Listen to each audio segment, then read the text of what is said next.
If you're spiraling and you are having a hard time getting grounded and centered again, I have this ritual from my tradition that actually helps, and you don't have to believe anything specific about God. Hi, I'm Jeremy. I'm a deep skeptic, also a pastor.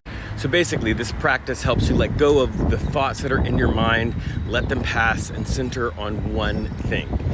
Now, you don't need to imagine it this way while you're doing it, but an image that sort of helps people understand the purpose and what's going on is to sort of imagine your mind like a river, and that each thought is a boat on that river, and a lot of times the river is completely crowded and you can't see anything because all of the boats are crowding the whole thing all the time. And so what this practice does is it allows you to sort of just let the boats drift by and pass on down the river until the river is empty again.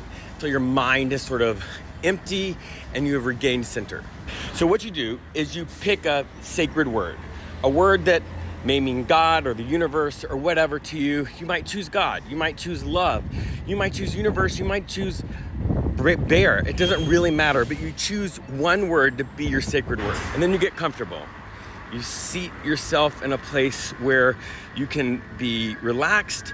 You close your eyes enough to limit the distractions in your world, but not so far that you're gonna fall asleep.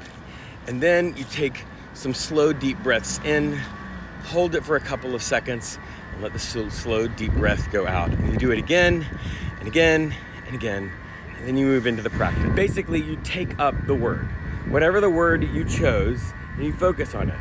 And when a thought pops into your head, you recognize the thought and you basically answer the thought with the word and let the thought pass. You do that over and over again until all that's left is the word. This can take a while, and it can be hard your first or second time doing it because a lot of us have not trained our minds to regain center. And so as much as this is like a spiritual practice to center yourself on God or the universe or whatever, it's also a practice that helps you develop the muscle of regaining center and regaining control of your thoughts and your mind. So once you've done that, and all you have left is the word, if you get really good, you can let go of the word and you can just sit there for a while in the nothingness. And then you find something meaningful to bring yourself back out of it. You might have a favorite poem.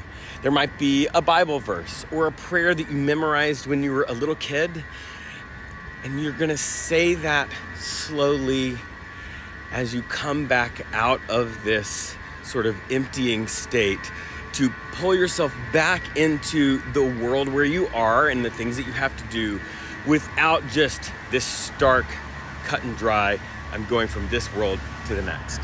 And let me tell you, when I'm having a hard time finding center, this helps every time. Sometimes I don't get to the place where I just have the one word, but even if I can't get to that place, it helps me let go, recenter, and take control over my thoughts.